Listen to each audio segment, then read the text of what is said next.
South Africa has had 5 national police commissioners since 1999, and unfortunately, all of them have been tainted in some way or another. Jackie Silebi was found guilty of corruption in 2010. Our current police minister was fired as commissioner after being accused of corruption. The only person to finish her term in office is Riah Phiyega, who did so under suspension after alleged misconduct during the Marikana massacre. And our latest top cop, Riah Phiyega, was recently given a suspension notice after a court found he failed to help IPID during one of its investigations. So why do our police commissioners keep running into trouble, so to speak? Let's bring in one of the former police commissioners, Riah Phiyega, to speak about the top job and its intricacies. Ms. Phiyega, thank you so much for making time. Appreciate it on the lead on eNCA this afternoon. Let me start by getting your thoughts on the decision by the president to institute this board of inquiry into General Riah Phiyega's fitness to hold office. You yourself held that position of commissioner before you were suspended and finished your term while on suspension. What impact does a decision like this have on the men and women in blue and its management? In this case, the imminent suspension of the commissioner. Thank you very much, Clement, and thank you to your viewers. I must say, a decision such as this one has terrific impact on the police service, particularly if we take into account what you've been saying.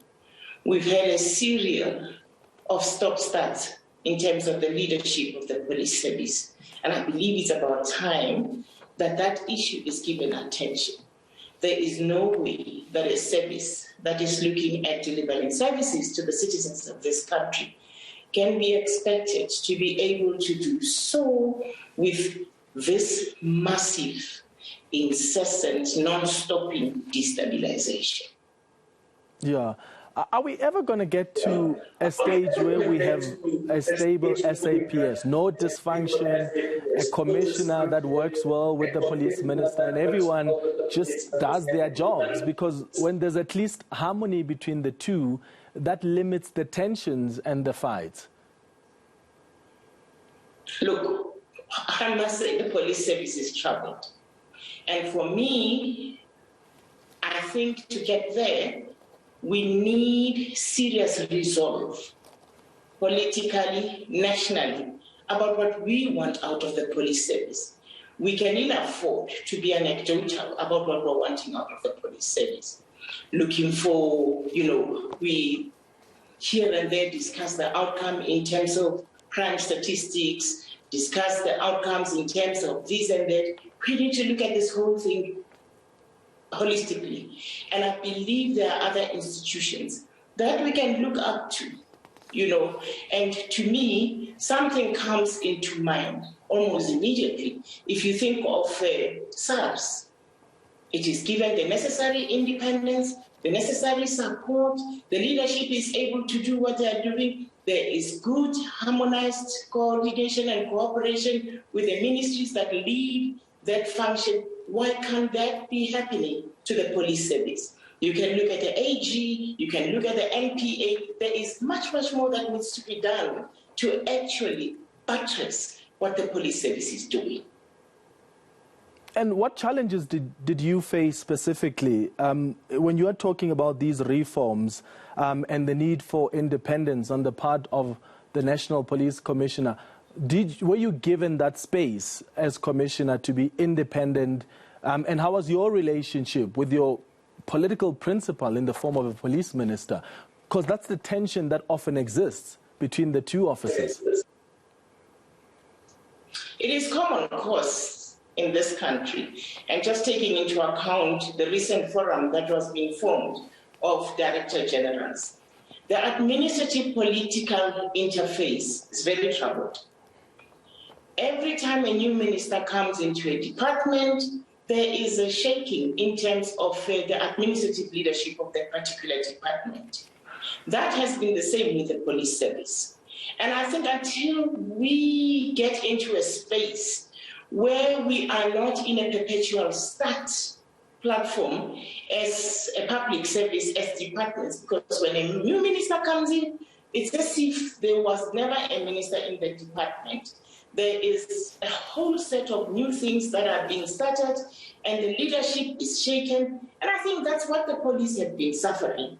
It is important for us to be focused, to start saying there could be a harmonious handover of political leadership and harmonization with the existing administration. We see it in many, many democratic countries. You know, when you go to Britain, it's whether the files are blue or red.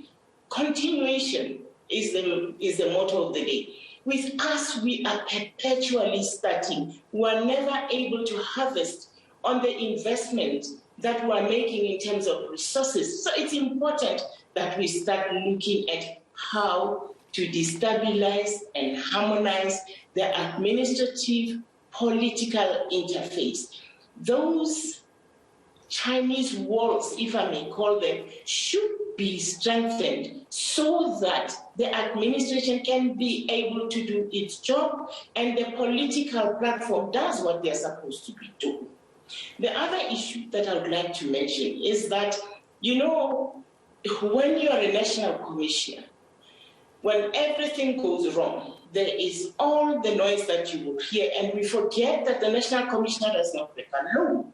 If you look at our constitution in this country, it talks about 10 commissioners, the national commissioner and the CEOs of the provinces, the commissioners that lead the provinces. And our Police Act talks about a board of commissioners.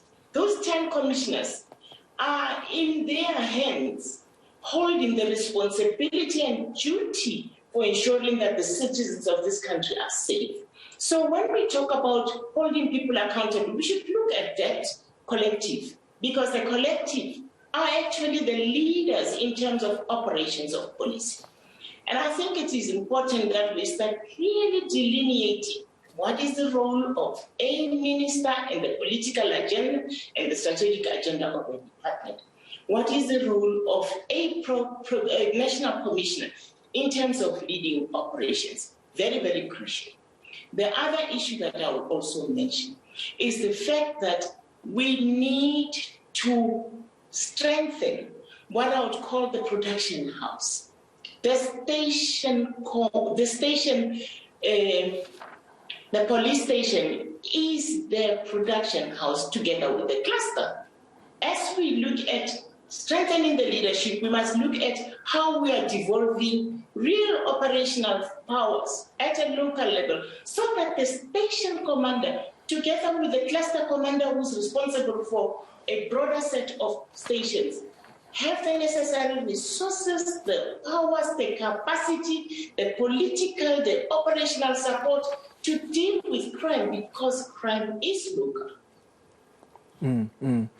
So those are the reforms that you say are needed. What do you think is the impact on the men and women in blue?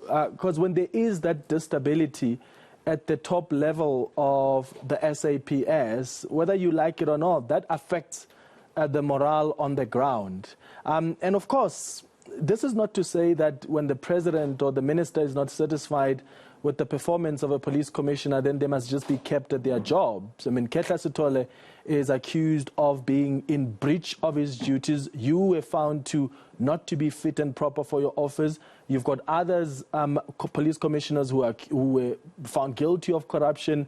So there has been a finding of sorts that necessitated the action to be taken. But how do we minimize that? So yes, the president can act, but you don't want to have a situation where the police minister or the police commissioner is constantly looking out. They're looking out at each other to see who falls, so we can use that to justify pushing them out of office. What are the kind of reforms that are needed to ensure that harmony between the two offices? And talk to me about the impact as well on the ground, on the men and women in blue, because their morale is being affected.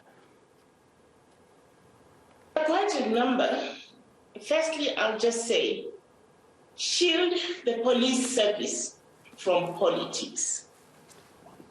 Because, you know, political ideology and politics are really burdening the police service.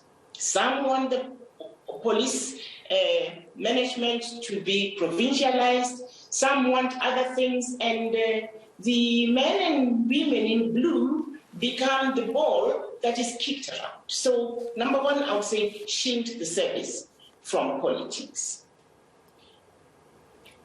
The politicians must stay out of operations of policing. There are sufficient mechanisms for those in operations to be held accountable.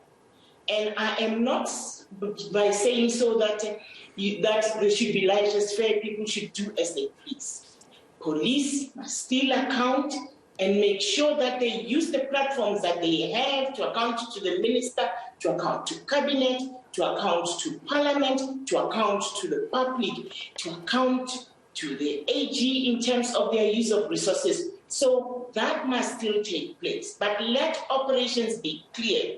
You cannot have ministers who are signing leave forms, who are talking about appointments and all those things. Those are operational issues. They are very clear issues in terms of what ministers should be doing. And that clears that space that I've spoken about, the political administrative interface. Let us know who's the commissioner. Let us know who the minister is, because they have very specific, fundamental, unarguable roles that they have to play.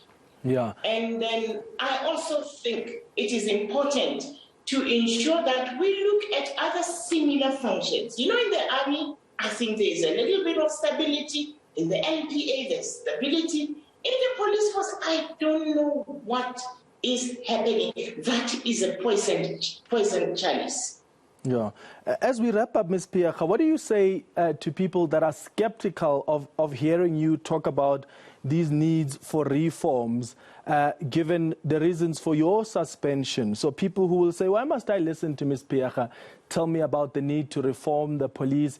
Tell me about the police that seemingly is in disarray, when the Klassen inquiry had found that she was not fit and proper to hold office, when it found and accepted the evidence that she had edited a report removing from the public knowledge evidence of killings at the so-called second copy, and the finding that that constituted a breach of her duties to manage and control the police in an honest and transparent manner. What do you say to South Africans who say, I don't know if I should be listening to Ms. Phiyega talk about these reforms, when she herself was found wanting by the Klassen inquiry and the Board of Inquiry, and of course the Marikana Commission?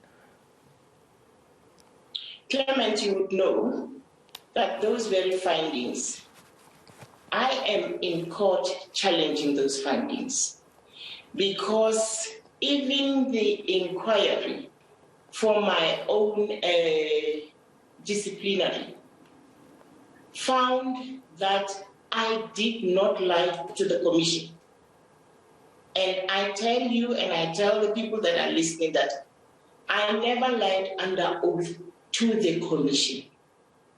And it is also common cause that there is no police commission that takes charge of an operation that is 200 kilometers away from her or him. The law is very clear in terms of that. Any public order policing operation is the responsibility and remit of the provincial commissioner of that particular province, and she too or he too would appoint a leader for that particular operation who would lead the Joint Operations Committee. There is no way that any commissioner sitting in an office in Pretoria can give a command to an operation in Marikana and tell people how to shoot. General Setole could never give a command to an operation that was taking place in KZN when there was the recent whatever. So I just would say to the public, go and read the Act. Go and check whether indeed it is fathomable that somebody who's sitting in Pretoria can command an operation or a heist that is taking place in Maponyamo. Yeah, but doesn't the buck stop with the leader, though? Even though you don't necessarily issue the instructions, I mean, even, for instance, the president, he must take accountability for the people that he's appointed in positions of power to respond to, in this case, the violence in the July unrest. So he's failed also as a leader because the people that he deployed and trusted with that responsibility have failed. Don't you believe that in terms of accountability, then the buck does stop with the leader? And in an instance where the police commissioner, where the management has failed, we should be looking at the commissioner for answers. I'm absolutely not averse to that. But it is important for us to have rational, truthful conversation. What type of responsibility does a national commissioner take? Here's the responsibility that I have two. One, a moral responsibility and duty. Because indeed, it was unfair to lose those lives. Much more could have been done to ensure that we don't have that. As a leader leading the police service, I took moral responsibility, and that is why I even apologized at the commission, and I continue to apologize. And even today, I would say, on behalf of the men and women in blue, an apology remains to be in order in terms of what happened in Marigan. The second level of responsibility is vicarious responsibility. Because if lives are lost and you are a leader, it is important for you, legally and otherwise, to take that vicarious responsibility for your members who could have committed wrong things, so that there could be, redress where it is possible. That is justice. So the responsibility I take, and I'm ready to talk about, is the moral responsibility and vicarious responsibility. I do not take the operational responsibility. If there are operational wrongs, it is important for our well-structured mechanisms in this country to investigate and to ensure that those that are responsible can then be held accountable accordingly for other forms of responsibilities.